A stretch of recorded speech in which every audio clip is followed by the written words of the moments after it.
Et si on remontait le temps?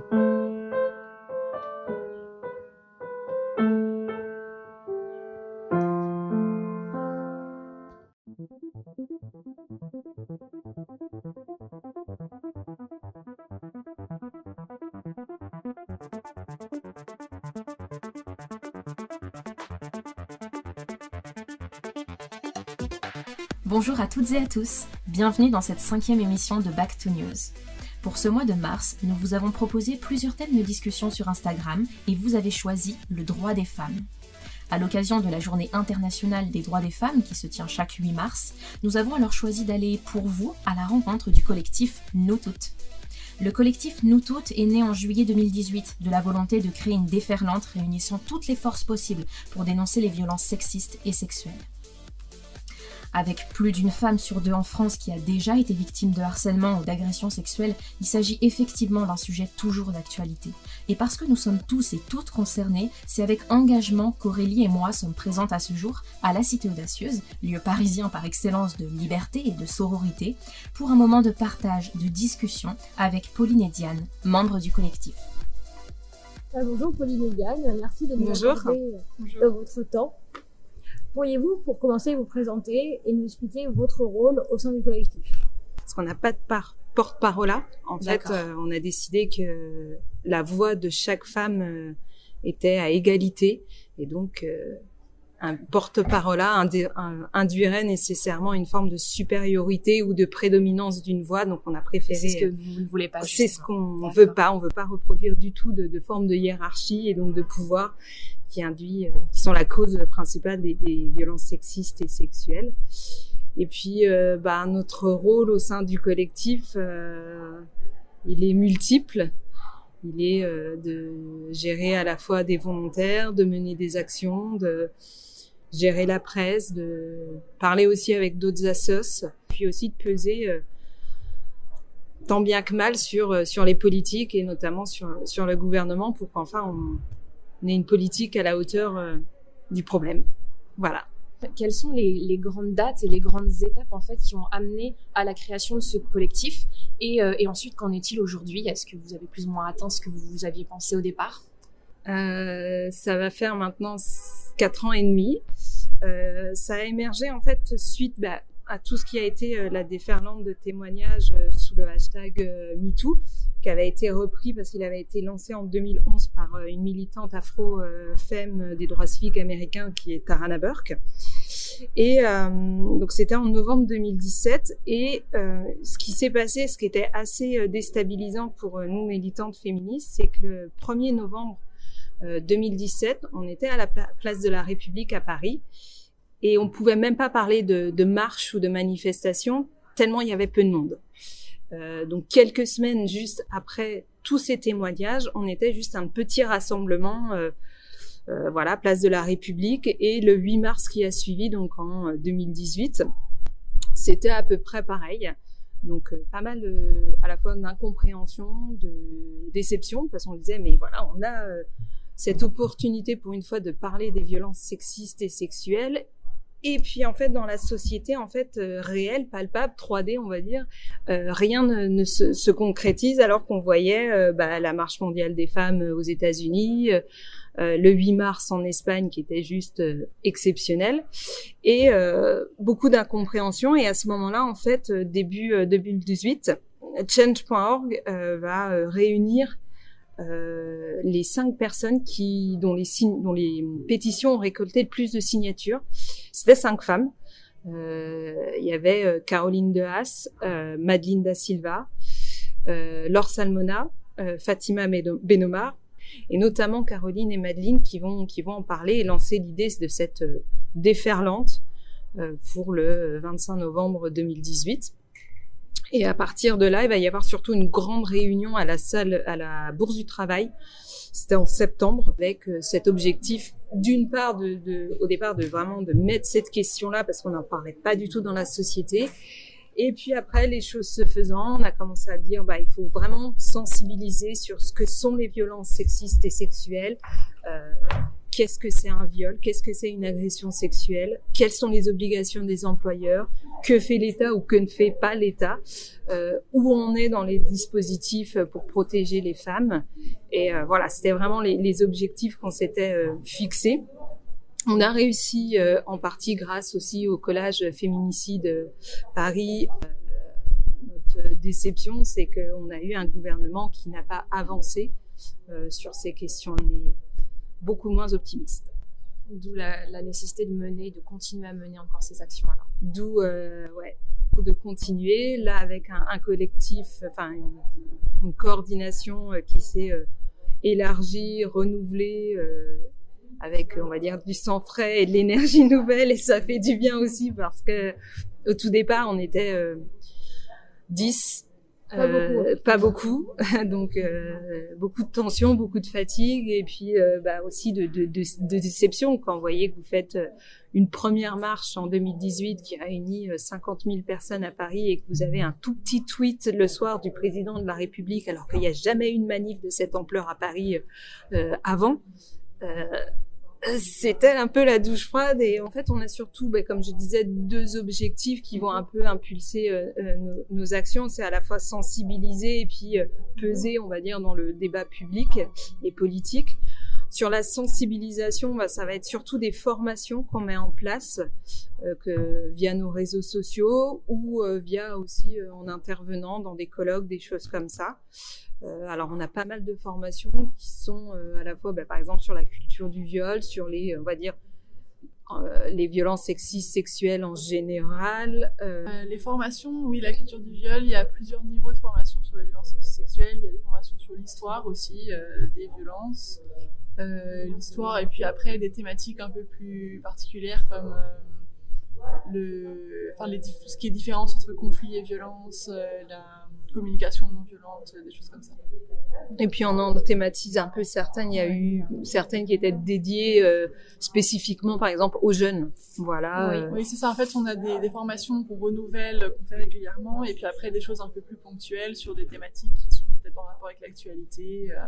Et un nouveau format aussi qui est un peu plus récent, c'est les rencontres Signal, qui sont des rencontres, en fait, des interviews avec quelques intervenants, intervenantes.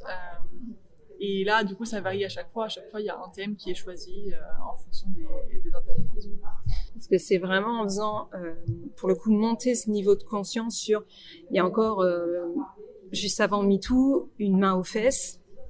C'était pas grave parce que c'est qu'une main aux fesses. Et autour de cette table, on en a quasiment tout eu, je vais y arriver, ou des insultes sexistes, mais c'est pas grave, c'est normal, ça se dit.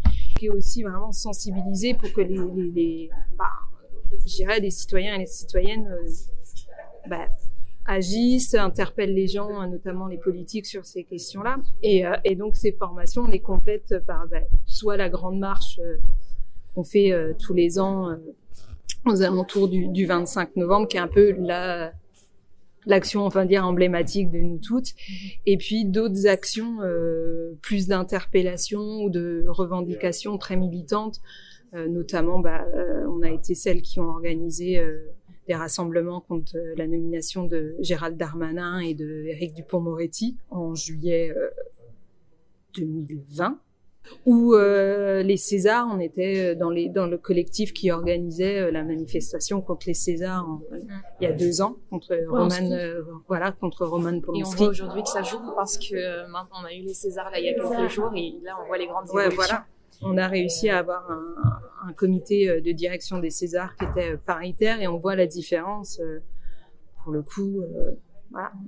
L'idée, en fait, de nous toutes, c'est vraiment pas de se substituer aux associations qui déjà existent, et puis qui surtout déjà interviennent. Nous, c'est ce qu'on dit, on n'est pas formés, par exemple, pour prendre en charge des victimes. On va aussitôt, si elles nous contactent, les réorienter soit vers le chat d'En Avant Toutes si elles sont plutôt jeunes, soit vers le 3919, pareil pour les interventions en milieu scolaire.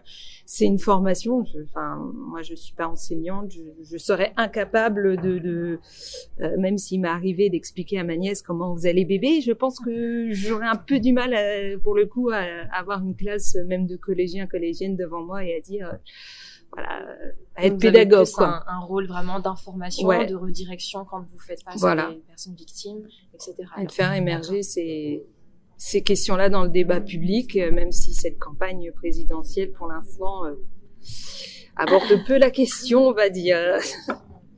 Il y a différents types d'enquêtes. Là, par exemple, on a conduit 2 récemment qui sont un peu dans la même veine, qui concernent l'égalité au collège et au lycée. La première qu'on a faite, c'était sur la présence des référents et référentes égalité dans les lycées. Et là, notre méthode, en fait, c'était tout simplement d'appeler les lycées pour voir si la loi était appliquée. Donc, il y a 4000 lycées en France. On a fait un échantillon représentatif sur 1000 lycées. Et avec des volontaires, sur une matinée, on a appelé tous les lycées et on a demandé « Bonjour, est-ce que vous avez un ou une référente égalité dans votre lycée ?» Oui, non. On a constitué nos réponses comme ça. Et ensuite, un exemple de la deuxième méthode, c'est les séances d'éducation à la sexualité au collège et au lycée. Là, depuis 2001, il y a une loi qui dit que chaque élève du CP à la terminale doit bénéficier d'au moins 3 séances d'éducation à la sexualité par an. Ce qui veut dire qu'au collège et au lycée, on doit avoir au moins 21 séances en tout, selon la loi. Et là, notre méthode, pour le coup, c'était un questionnaire en ligne. Donc, on a fait un questionnaire avec une vingtaine de questions sur le nombre de séances dont les personnes ont bénéficié, les thèmes qui étaient abordés pendant ces séances et le ressenti après les séances. Et notamment les conséquences sur la vie sexuelle et affective après. Et ces 2 enquêtes ont très clairement montré que la loi n'est pas appliquée pour tout ce qui concerne l'égalité dans les écoles. Parce que donc il n'y a pas de référente égalité. Notre enquête a montré que seulement 1/3 des lycées avaient la présence de cette personne-là. Et la loi n'est également pas appliquée pour les séances d'éducation à la sexualité, puisque quand on a analysé les réponses des personnes qui ont répondu à notre enquête, que les personnes disaient qu'en fait ça ne les avait pas du tout aidées dans leur vie sexuelle et affective ultérieure. La seule chose sur laquelle ça les a aidées, c'est les questions biologiques, donc de comment se protéger contre les infections sexuellement transmissibles, comment mettre un préservatif, la contraception, tout ça. Et en fait ça c'est logique parce que c'est surtout les profs de SVT qui dispensent des séances. C'est ça, on se rappelle tous, c'est pour ça qu'on a retenu en tout cas de nos années. Ouais. La banane, le moment gênant. Le témoignage qu'on reçoit, c'est exactement voilà, ça. En tout cas de mes souvenirs aussi. Voilà, il y a que ça. Alors que la loi, les discussions sur la contraception, c'est ça. Voilà. Alors que la loi précise bien qu'il doit y avoir 3 aspects dans ces séances, c'est biologique, mais c'est aussi juridique et c'est aussi psycho-émotionnel, donc tout ce qui concerne les émotions, désirs, etc. Et donc ces 2 derniers aspects ne sont pas du tout abordés, ce qui est logique parce qu'il n'y a pas de référent égalité par exemple dans les écoles. Enfin, tout est lié en fait, c'est ça que nous voulons montrer. Ce qu'on réclame, c'est que la loi soit appliquée tout simplement, et ça ne devrait pas être compliqué parce que la loi elle est déjà là. En fait, typiquement, et on l'a pas dit clairement à cette époque-là parce qu'on savait que ça ne serait pas très mal pris en fait dans la société.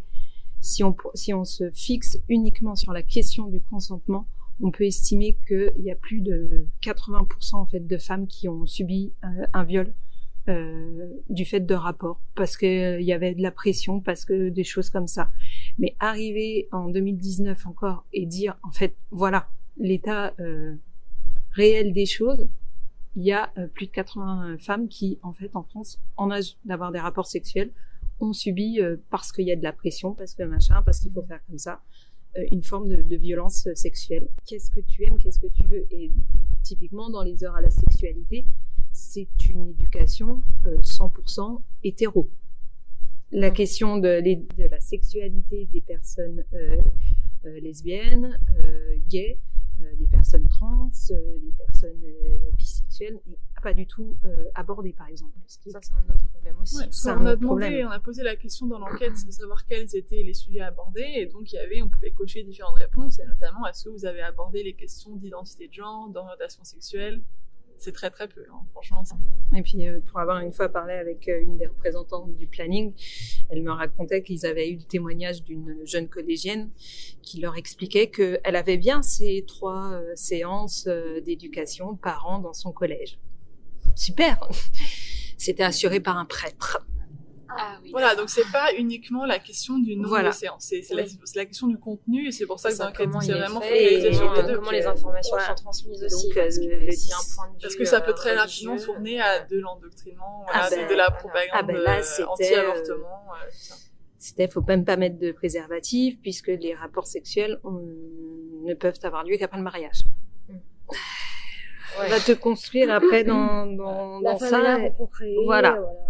Donc voilà comment ça te construit, quoi.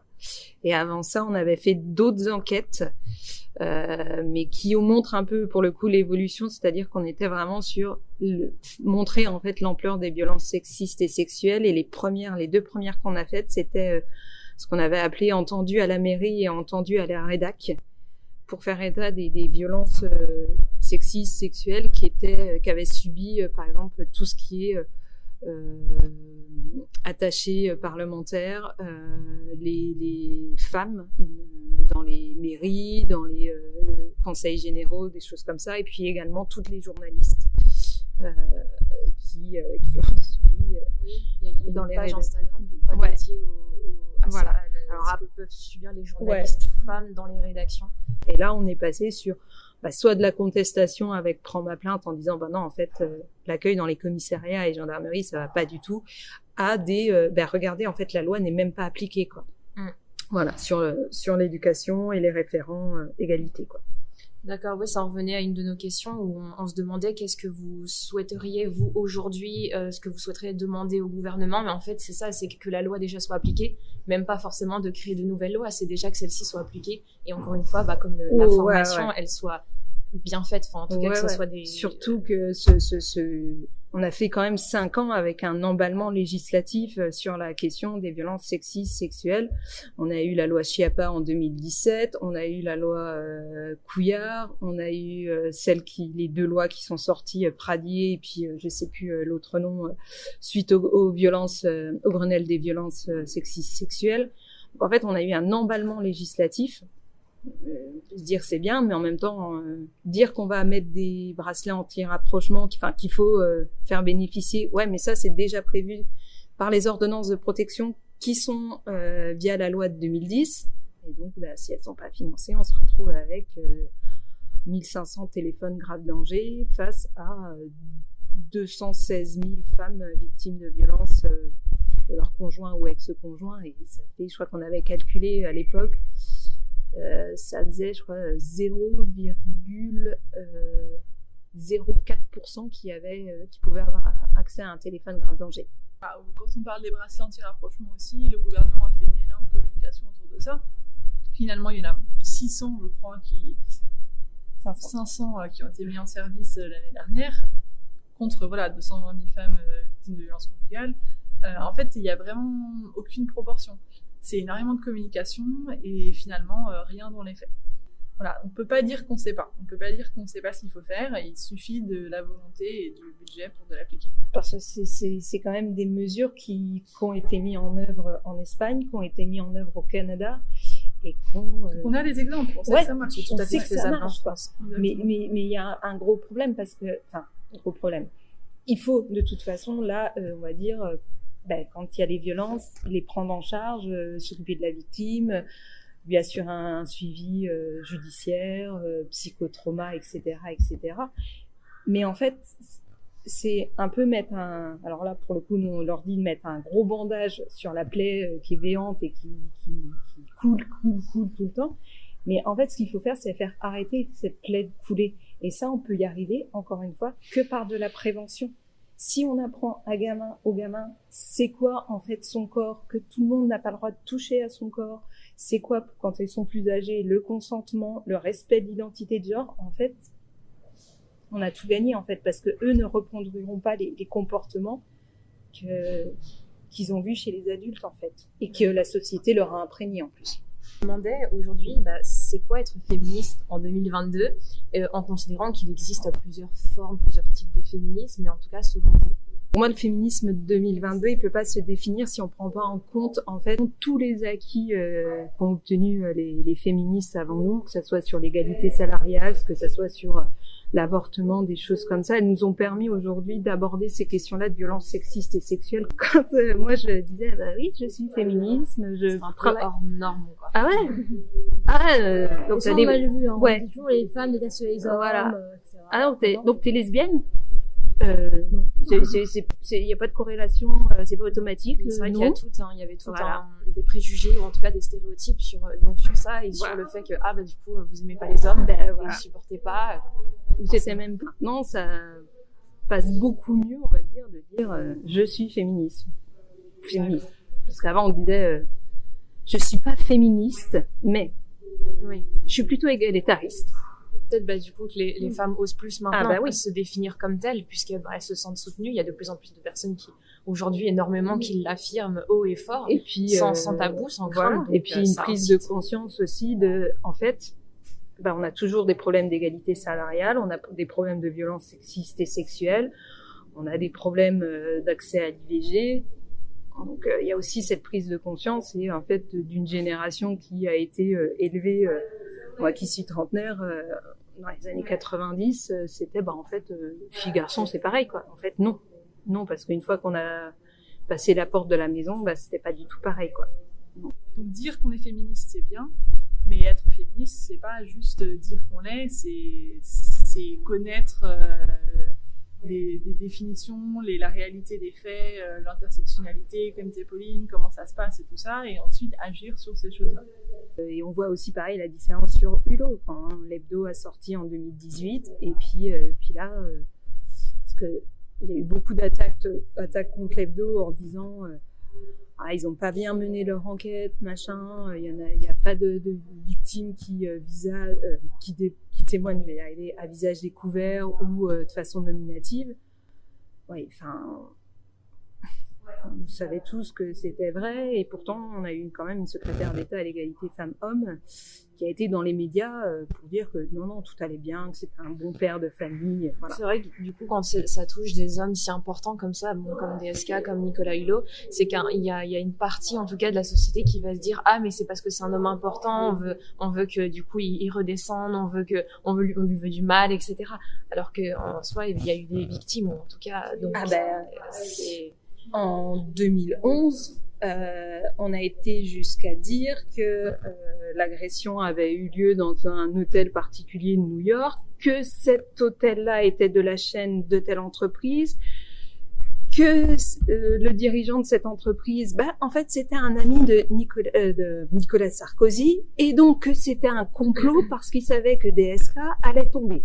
Plein de journalistes qui étaient au courant et de politiques qui étaient au courant pour Nicolas Hulot, on n'en parlait pas parce que c'était la tête de figure de TF1, la tête de figure de l'écologie en France et que ça aurait été mal vu. Voilà. Et après, c'est les témoins et les victimes qui, elles, si elles parlent, se retrouvent avec des carrières mises au ralenti, quoi. C'est ça. Donc, voilà. On se demandait si vous voyez une différence entre le terme féministe, activiste ou militante. Je dirais la principale différence, c'est que le féminisme, c'est une valeur, c'est quelque chose. On parlait tout à l'heure de la concordance entre les actions et les paroles, mais être féministe, on n'est pas forcément militante ou activiste quand on est féministe. Et donc quand on est militante, comme à nous toutes, on s'engage au niveau public, disons, de réclamer, vraiment revendiquer des choses et des changements dans les politiques notamment au niveau public. Donc c'est un peu de passer à la sphère privée, de la sphère privée à la sphère publique, je dirais.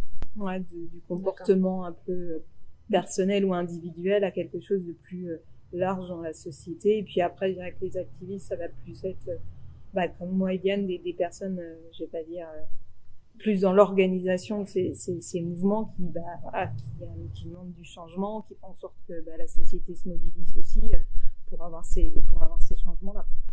D'accord, donc l'un ne va pas forcément avec l'autre, on peut être féministe sans être militante et activiste, et les deux, et les trois à la fois aussi. Totalement, je pense que mais déjà être féministe dans son quotidien, notamment quand on a des enfants ou quand on a en soirée, c'est déjà pas mal, hein. C'est ça, parce que militer, ça demande aussi énormément de temps et d'énergie, et d'argent également, de disponibilité, et donc tout le monde ne peut pas forcément le faire, mais d'agir déjà à son niveau, enfin dans sa famille et dans son couple, ou juste sur son lieu de travail, ou par les choses qu'on dit, ou par les choses qu'on ne laisse pas passer, par exemple. C'est déjà, tout à fait. Moi, je me souviens, au tout départ, quand on avait lancé en 2018, on disait toujours aux gens, ça va être les repas de fin d'année, dites juste une phrase. Vous regardez combien vous êtes à table et vous dites, en fait, il y a une femme sur 13 qui a subi un viol ou une tentative de viol dans sa vie. Voilà. Et déjà ça, en fait, quand tu dis ça, les gens, et là, ils vont regarder autour d'eux. Il y a 13 femmes autour de la table. Et là, ils comprennent qu'en fait, les violences sexistes et sexuelles, c'est pas la voisine qui habite à l'autre bout de sa ville, mais en fait, on en connaît tous, quoi. Tous et toutes. Mais et déjà, pour les violences sexuelles, dans le monde, ça c'est le chiffre très fiable, c'est une femme sur 2 qui a subi des violences sexuelles. Le problème, c'est qu'on a énormément de fantasmes sur qu'est-ce que c'est qu'une violence sexuelle, qu'est-ce que c'est qu'un viol. On a tendance à penser que, déjà, les viols, on pense que c'est... En dehors de la famille. Voilà, c'est qu'en dehors de la famille, c'est qu'un inconnu la nuit avec une arme. Alors que ça, c'est très, très minoritaire. Généralement, c'est une personne proche et qu'on connaît. Et ensuite, les violences sexuelles, en fait, on disait tout à l'heure... voilà, une main aux fesses, mais non, c'est pas grave. Alors que si, c'est une agression sexuelle. Et donc, c'est important de connaître les définitions. C'est comme ça qu'on sait que, en fait, tout le monde est concerné. Vraiment. Ça concerne absolument tout le monde, mais voilà, on ne sait pas, parce qu'on n'en parle pas beaucoup, mais oui, tout le monde absolument est concerné par ça. Les hommes aussi peuvent être concernés par ça, j'imagine, mais en bien moindre quantité que les femmes, pour ce qui est agression, violence. Chez les enfants, il y a quand même beaucoup de garçons. On estime que enfants moins de 10 ans, ça va plus être des garçons qui vont être victimes, et qu'au moment de l'adolescence, ça bascule vers les filles. Voilà. Donc, avec des risques de reproduction, c'est ce qu'on disait, quand tu te construis, en fait, voilà, c'est aujourd'hui un des problèmes, c'est-à-dire qu'on a aussi des auteurs de violences sexistes sexuelles qui ont même été victimes dans leur enfance et qui de fait reproduisent par effet de colonisation, de choses comme ça, mais voilà. Ouais. Donc, d'où l'importance vraiment des enfants de former au plus tôt. Est-ce que vous pouvez nous parler d'une figure féministe qui vous a inspiré? Il y en a peut-être beaucoup. C'est vrai, vous pouvez en donner plusieurs, hein, c'est pas grave. Je pense qu'il y en a beaucoup parce que toutes interviennent à différentes notions, font poser des débats qu'on n'aurait peut-être pas qui nous auraient peut-être pas intéressés, mais enfin voilà.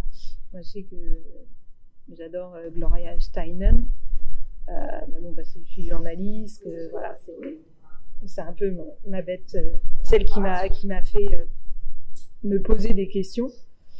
Mais elle renvoie toujours, et c'est une des premières que je trouve qui a quand même intégré cette notion de l'intersectionnalité, notamment vers les afro-femmes, les portoricaines, les chinoises aux États-Unis, les lesbiennes, alors que dans les années 70, un peu compliqué, voilà, mais même au niveau des personnes trans, elle a commencé à évoquer ces personnes-là et leur situation très tôt. Voilà. Après, je pense qu'il n'y a pas non plus que des figures. Il y a des événements aussi qui marquent et qui forgent.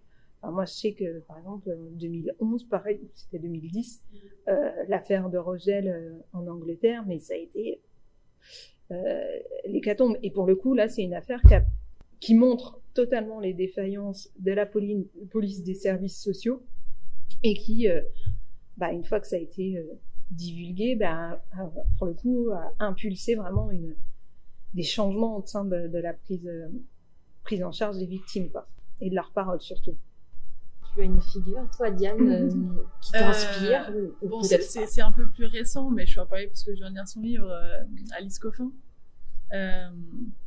Son livre, Le génie lesbien.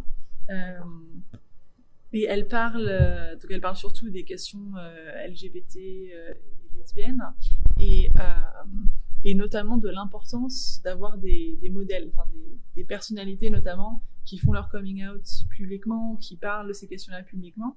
Parce que ce qu'elle dit, c'est qu'en France, on a un problème qui est que on déteste tout ce qui est ce qu'on appelle communautarisme. Donc En opposition aux États-Unis, par exemple, aux États-Unis, c'est beaucoup mieux accepté de revendiquer ses identités, de se retrouver entre communautés et tout ça.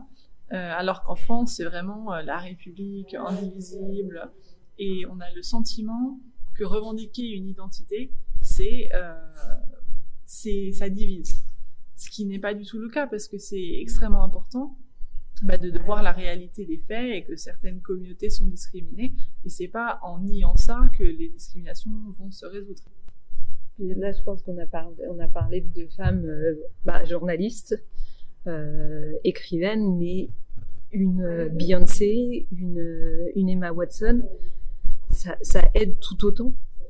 Les artistes ont énormément d'influence, parce que la culture, en fait, c'est tout ce qui façonne nos représentations, à travers les livres, à travers les films. Et si on veut changer les choses, donc on parlait beaucoup de l'éducation, mais il y a également la culture. Vraiment, si on change les représentations dans la culture, on va réussir à changer nos mentalités. Si on interroge aussi les représentations. Ouais. Ça veut pas dire qu'on arrête de déflouser Blanche-Neige, mais juste à la fin du dessin animé, parler en disant c'est peut-être... T'en penses quoi, toi? Voilà, c'est... Et ça, il y a pas... je pense aussi que ça sert à rien de supprimer ou de censurer. Ouais, c'est ça. Il faut justement le prendre comme exemple et dire qu'aujourd'hui, ça a évolué tant d'années après et il faut voir justement la différence. C'est pas normal et puis ça peut être couplé à d'autres. Yes, c'est une fan des princesses Walt Disney. Le dernier coup, c'était elle voulait que je lui achète la Barbie Cendrillon. J'ai dit non, ça va pas être possible. Justement, mais, avec les Disney, de plus en plus, moi je trouve qu'ils évoluent. Je vois, je l'ai pas encore vu, mais Encanto par exemple, on a plus cette figure de la princesse qui doit être sauvée. Et qui permet, pour le coup, moi je revois sur les Twitter des choses comme ça, des gamins qui sont fous de joie parce que, en fait, physiquement, ils correspondent à un des personnages. Ils peuvent s'identifier au personnage aussi. Mais en même temps, tu vois, Yes, donc elle adore les princesses, les machins, elle te connaît les chansons par cœur, les danses et tout. Mais à côté de ça, elle va regarder Harry Potter et elle va te dire, moi plus tard, je serai Hermione. Elle est trop intelligente et trop forte, sans elle, ils n'y arrivent pas. Il y avait plein de théories sur pourquoi la Reine des Neiges était lesbienne, un truc comme ça. Je crois, Peut-être, ouais. Mais que c'est la seule à être reine et qu'il n'y a pas d'amoureux. Ouais, du coup, c'est peut-être pour ça que ça a amené à cette théorie, mais justement, on peut se dire aussi que c'est bien qu'il y ait une princesse qui n'ait pas besoin, en tout cas, de quelqu'un dans sa vie, d'un homme dans sa vie, qui peut très bien, on peut décider de ne pas être en couple aussi, c'est un choix, en tout cas. Donc, c'est ce que je dis toujours, le prince charmant, il n'a pas été là bien souvent quand j'ai eu besoin de lui.